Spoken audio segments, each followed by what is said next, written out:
paludisme dans le monde.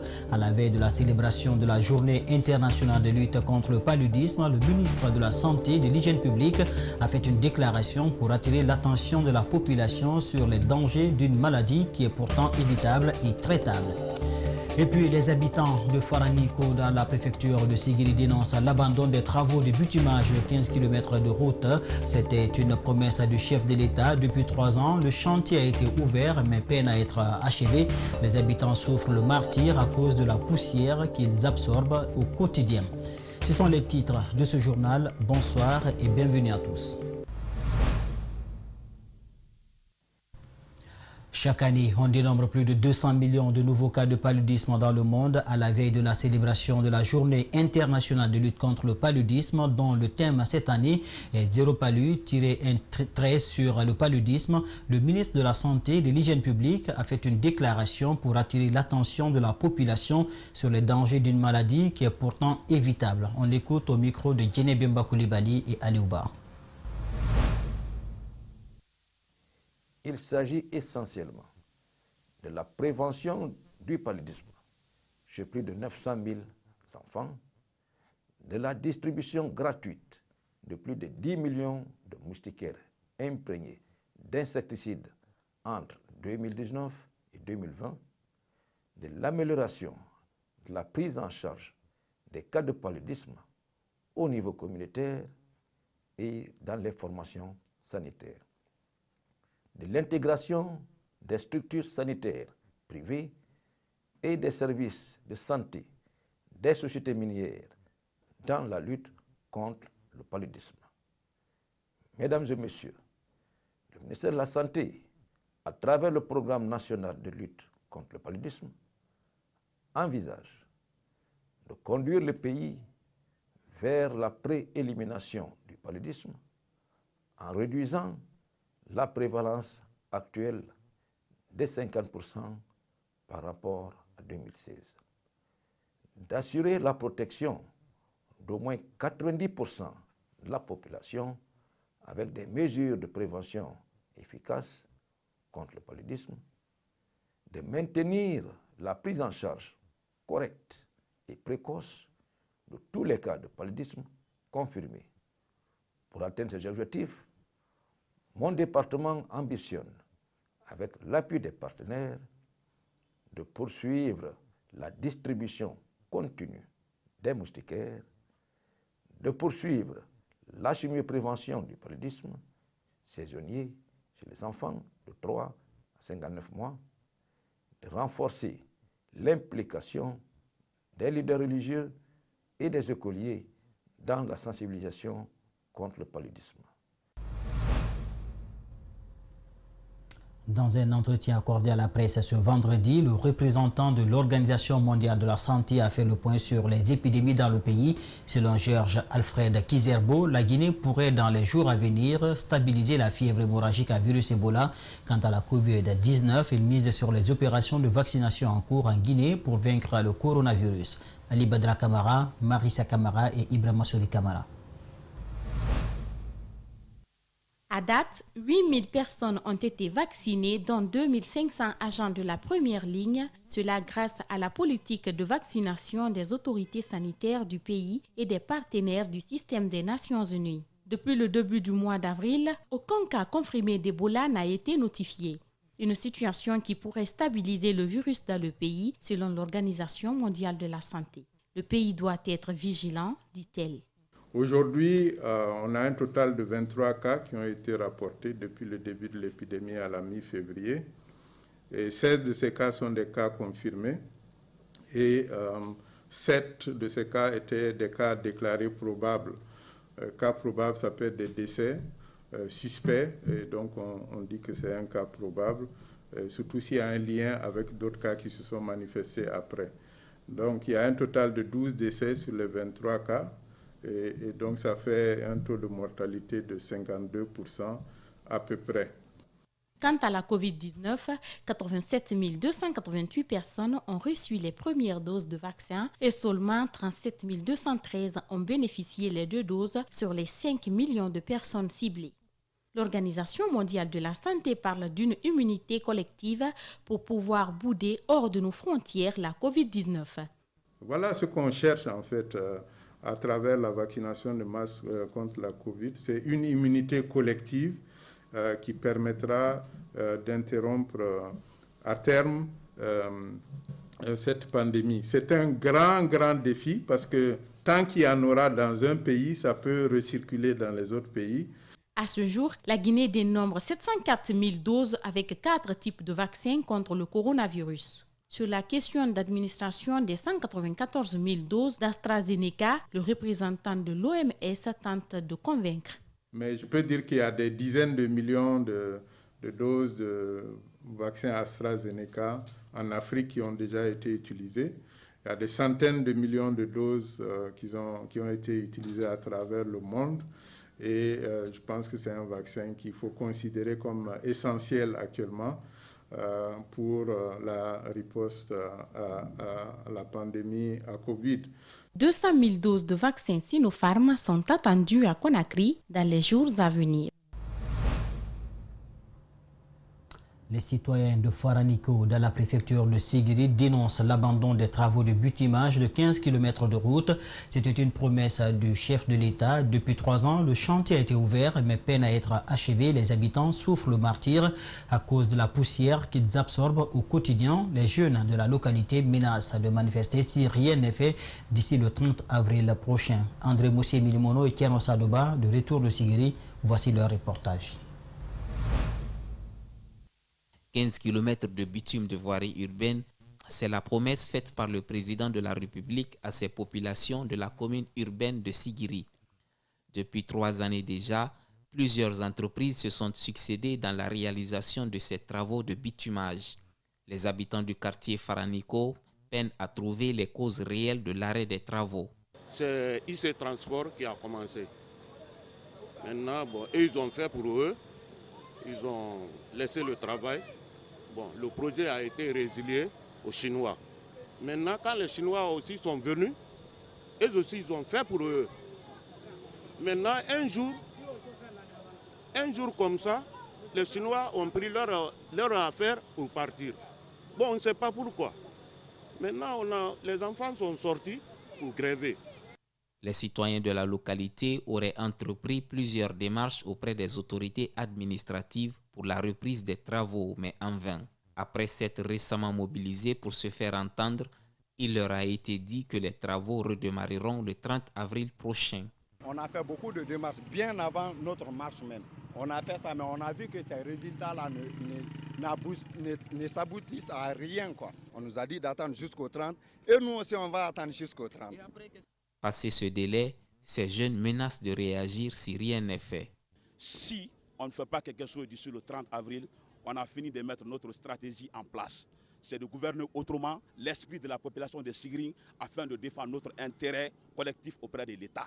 Parce que Sigiri mérite d'être récompensé.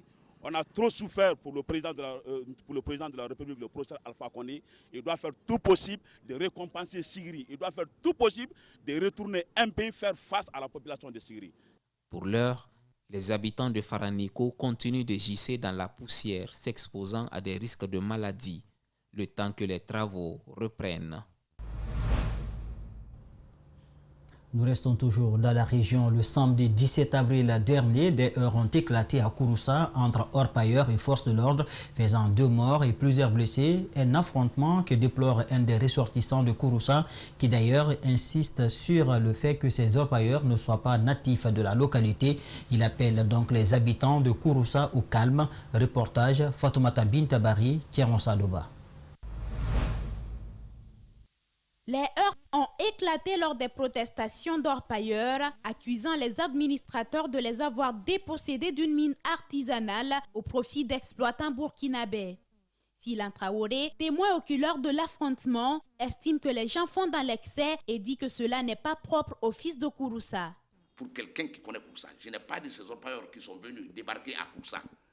Parce que c'est le vivre ensemble, nous sommes là de recevoir tout le monde. Mais un vrai fils de Kouroussa ne casse pas. Un vrai fils de Kouroussa ne crache pas pour ramasser. Un vrai fils de Kouroussa ne ment pas. Un vrai fils de Kouroussa ne connaît que le vivre ensemble. Mais très malheureusement, avec le vivre ensemble, l'or étant ce qu'il est, les gens sont venus de nous un peu partout.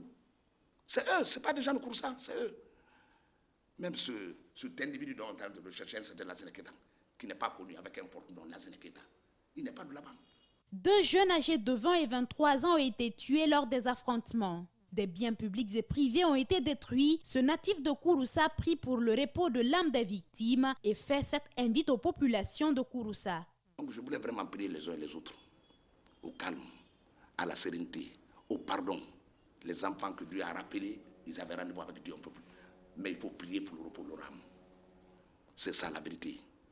Mais le doyen a persisté, il a signé avec l'accord de nos mamans. Plus jamais ça à Kouroussa.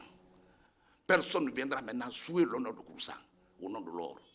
C'est ce message que j'avais à dire au nom de M. Ismaël Dubaté, au nom du porte-parole de la majorité présidentielle, au nom d'Abali Kaba, au nom du Dr Alassane Condé, qui sont les 3 porte-paroles, 3 porte-entrées de tout Kouroussa à Conakry.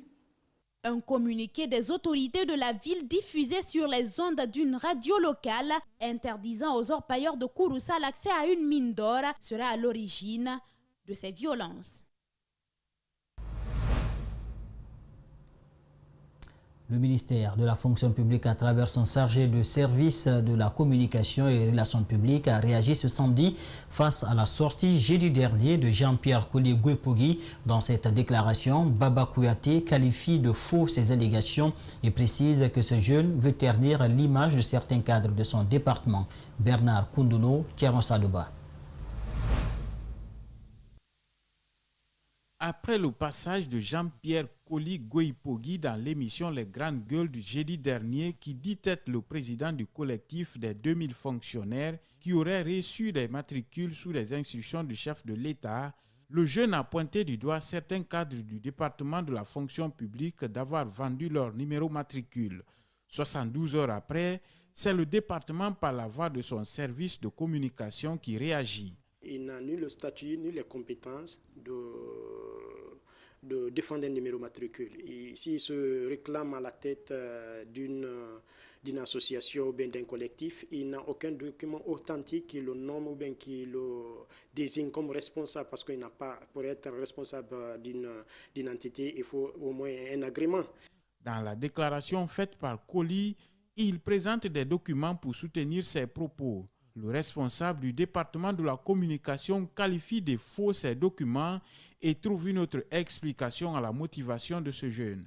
Il s'agit, c'est lorsqu'il sait qu'il y a un remaniement en cours pour nuire à l'image, nuire à l'autorité et à l'image des personnalités de ce pays. Le département reconnaît tout de même l'existence des réseaux qui manipulent la fonction publique, mais loin du contrôle du département.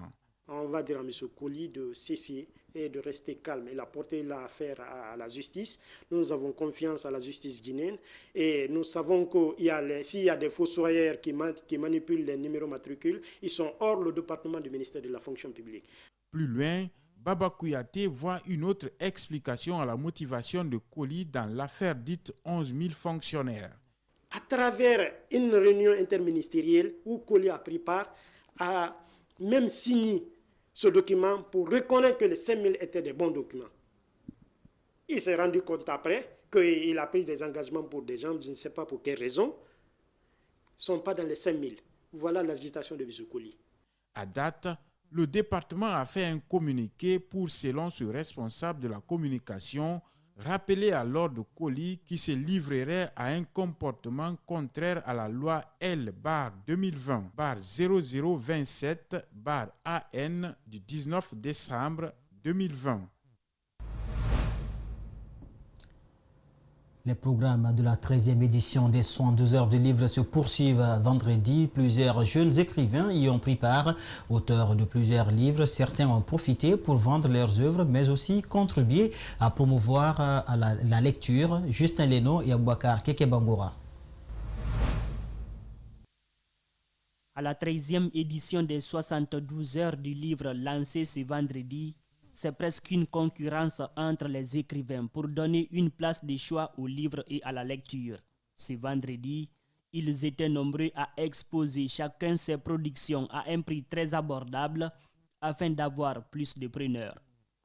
Parmi eux, figure la jeune écrivaine Lamarana Bari, âgée d'une vingtaine, derrière une table remplie de livres.